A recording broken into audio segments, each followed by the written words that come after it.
Ubu butumwa bubugezwaho na Ministry of Unlimited Holy Ghost. Muri kumwe n'amahoro Dieu d'amour. Umuzingo ni uwa kabiri witwa kuza ku bwami bw'Imana. Ubuntu n'amahoro bituruka ku Mana Data wa twese watanze umwana wawe Yesu Kristo, ndetse no kuri Yesu Kristo witangiye ibyaha byacu, ndetse no ku Mwuka Muziranenge ukomana natwe, ukubeho wowe n'abawe ndetse n'ibyawe byose. Icyigisho cya 315, ubu ni ubutumwa bwiza bwa Yesu Kristo. Reka dusenge. Dushyize hejuru izina ryawe Data wera, dushyize hejuru izina ryawe Imana ishobora byose, tugushimiye kugira neza kwawe, kubw'ubuntu n'imbabazi byawe byinshi bitarondoreka. Izina ryawe niryubahwe, ubwami bwawe aba ari bwo buza gusa ibyo ushaka gusa abyo bitubaho mu isi nk'uko bibaho mu ijuru. Mu izina rya Yesu Uwiteka tugiye kumva ijambo ryawe, turasenga cyane ngo Uwiteka Mwuka wera amanukire gufungura amatwi yacu, afungura amaso yacu, afungure Uwiteka imitima yacu ndetse n'ubwenge bwacu, kugira ngo twumve kandi twumvire ijambo ryawe ndetse dushyire mu bikorwa ibyo ritubwira. Turasenga kugira ngo tuyoborwe na Mwuka wawe wera Mwimana, turasenga kugira ngo tutiyobora, ahubwo tuyoborwe n'icyo Mwuka aratwigisha. Mu izina rya Yesu Kristo duhe kumva ijwi rye kandi duhe kuryumvira. Mu izina rya Yesu Kristo turagushimye, turaguhimbaje, dushyize hejuru izina ryawe, izina ryawe ryubahwe. Mu izina rya Yesu Kristo urakoze Data wera, amen. Uyu munsi turasoma muri Luka ibice 23 umurongo wa 44 kuza ku 47. Bibiliya yaravuga ngo nuko isaha zibaye nk'esheshatu haza ubwira kabiri mu gihugu cyose kugeza ku isaha ya 9. Izuba ntiryava, umwenda ukingiza ahera cyane n'uruhu urusengero utabukamo kabiri. Yesu avuga ijwi rirenga ati, Data amaboko yawe ntukize ubugingo bwanjye. Amaze kuvuga ayo magambo umwuka urahera. Nuko umutware w'abasirikare abonye ibibaye ahimbaza Imana ati, nukuri uyu muntu yari umukiranutsi. Ibyo biri muri Luka ibice 23 umurongo wa 44 kuza ku 47. Kwemezwa n'Imana. Kuko twabonye inshuro nyinshi Satani yahereye kera agerageza Yesu ngo akore ibimenyetso byo kwemeza abantu ko koko ari umwana w'Imana na Kristo. Abantu bamusabye ibimenyetso kenshi, ariko Yesu ntacyo yize akorera mu maso yabo kugira ngo abemeze. Imana ishimwe. Ahangaha muri Matayo tugiye kubonera ukuntu Satani yahereye kera agerageza Yesu amubwira ngo niba uri umwana w'Imana akora iki, niba uri umwana w'Imana akora iki. Ibyo biri muri Matayo ibice 4 umurongo wa 3 kuza ku wa 7. Umushukanyi aramwegera aramubwira ati, niba uri umwana w'Imana bwira aya mabuye ahinduke imitsima. Aramusubiza ati, handitswe ngo umuntu ntatungwa n'umutsima gusa, ahubwo atungwa n'amagambo yose ava mu kanwa k'Imana.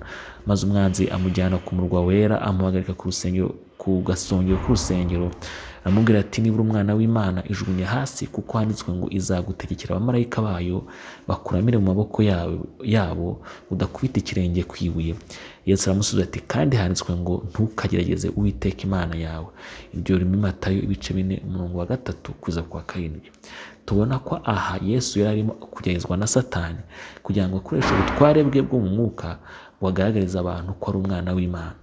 Erega ntabwo kuba umwana w'Imana bituma Imana ikora ibyo ushaka, ahubwo nibyo bikwiye gutuma ukora ibyo Imana ishaka. Imana turengere cyane. Yesu nta gahunda yari afite yo kugira icyo akorera kwinezeza ubwe, ahubwo igihe cyose yakoreraga kunezeza se. Umunezero we no kunyurwa kwe byabaga mu gukora ubushake bwa se. Imana ishimwe cyane.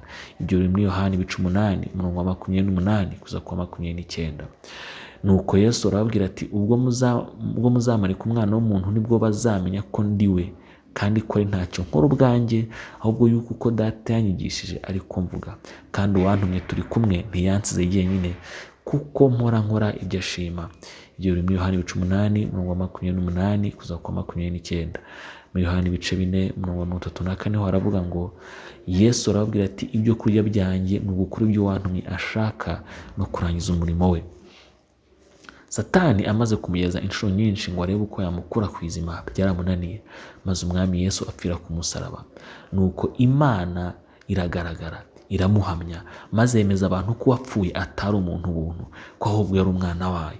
Yohereje umwijima mu gihugu, isi iratigita, ndetse n'umwenda wakingizaga ahera utabukamo kabiri. Imana yemeje abantu igihe cyayo gisohoye. Ibi se ntubikuyemo isomo? Uhe igihe Imana, ntihakagire icyo ukora kwemeza abantu. ugusuzugura cyangwa ukubonamo ubuswa cyangwa kurenza amaso, abo n'abandi benshi ubihorere. Kora umurimo wawe wo kunezeza Imana mu byo ukora byose. Igihe gikwiriye byose bimaze kurangira, igeragezwa ryari rimaze kurangirwa n'ibishuko bya Satani byose bimaze kurangira, Imana izakwemeza abantu. Wowe gusa ugumane ubunyangamugayo mu butumwa bwiza, ukomeze wigishe ubutumwa bwiza nyakuri. Reka dusenge. Data wa twese uri mu ijuru, izina ryawe niryubahwe kandi ubwami bwawe nibuze, kandi ibyo ushaka gusa byo bitubaho mu isi nk'uko ubaho mu ijuru. Mu izina rya Yesu Kristo Data wa twese turasenga cyane kugira ngo Imana uduhe guhanga amaso yawe ubushake bwawe, tutitaye ku bishuko bizanwa na Satani no ku bindi no kubizanwa n'abantu baba batuzengurutse, kugira ngo Uwiteka tubashe gutegeza igihe gikwiriye uzatwemeza mu maso y'abantu, kuko uri Imana ishobora byose kandi uri Imana ibasha kwemeza abantu. Haleluya. Ubasha kwemeza abantu n'umuntu amaze gupfa, ubasha no kwemeza abantu umuntu akiriho. Icyo tugusaba ni kimwe gusa, no kugira ngo duhe guhora duhana ukora ubushake bwawe, wakwemeza abantu utabemeza. Tutegereze gusa igihe cyawe watangiye gahunda yawe. Urakoze kugira neza, izina ryawe ryubahwe. Mu izina rya Yesu dusize twizera, urakoze Data wera. Amen. Isezerano ry'umunsi twarisanga muri Yakobo ibice 4:10, avuga ngo mwicishe bugufi imbere y'Umwami Imana kuko aribwo izabashyira hejuru. Ibyo ni muri Yakobo ibice 4:10.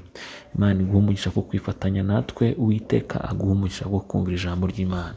Ndagusaba umugisha ku Mana ngo Uwiteka kuza umwuka wera, ndagusaba umugisha ku Mana ngo Uwiteka kuza imbaraga ze nyinshi, ndagusaba umugisha ku Mana ngo Uwiteka kuza ijambo rye ryera, ndagusaba umugisha ku Mana ngo Uwiteka kuza urukundo, ndagusaba umugisha ku Mana ngo Uwiteka kuze guca bugufi, ndagusaba umugisha ku Mana ngo Uwiteka kuze kwizera.